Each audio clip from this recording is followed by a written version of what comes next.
Hello সবাই, কেমন আছো? আশা করছি সবাই ভালো আছো। অনেক অনেক অনেক দিন পর একটা ভিডিও নিয়ে আসছি, তাও আবার কিনা আমার বিয়ের ভিডিও।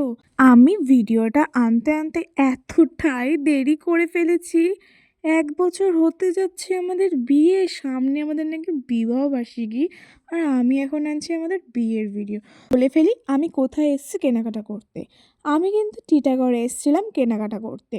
আমি সত্যি কথা বলতে আমি টিটাগড়েই পছন্দ করি কেনাকাটা করার। যে কোনো ড্রেস বলো, শাড়ি বলো, যাই বলো না কেন, আমার ভালো লাগে ওখানে জিনিসগুলো কেনাকাটা করতে।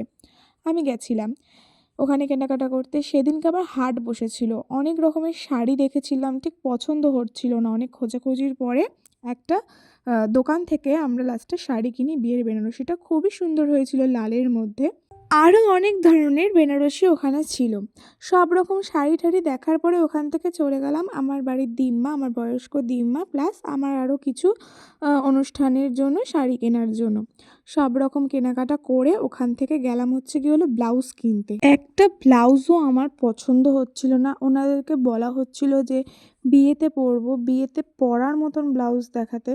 সব কেমন ফ্যাকাশে ফ্যাকাশে, ক্যামেরাতেও একটু হালকা উজ্জ্বল লাগছে, নইলে পুরো ফ্যাকাশে, মানে একদম সাদামাটা লাগছে ব্লাউজগুলো, একদম সিম্পল লাগছে। ওই জন্য ঠিক পছন্দ হলো না। তারপরে ওই জন্য মা বললো তাহলে ব্লাউজটা ছাড়, ব্লাউজটা বেলঘরিয়া থেকে নিয়ে নেব, তাহলে জুতোটা দেখে ফেলি চ। তারপরে জুতোটা দেখলাম ওখান থেকে। আমার এই জুতোটা নেওয়ার ইচ্ছে ছিল না। আমার বরমশাই আর আমার মা বললো বিয়েতে এরম ধরনের জুতো পরতে হয়, তাই জন্য লাস্টে আমি এরকম ধরনেরই জুতোটা নিলাম। সেদিন আরও অনেক কিছু কেনাকাটা করা হয়েছিল, সেগুলোর আর ভিডিও ক্লিপ নেওয়া হয়নি, অনেকটাই দেরি হয়ে গেছিলো। আমার টিটাগড়ের কেনাকাটা মোটামুটি কমপ্লিট হয়ে গেছে। চলো দেখা হচ্ছে আবার নেক্সট কোনো ভিডিওতে।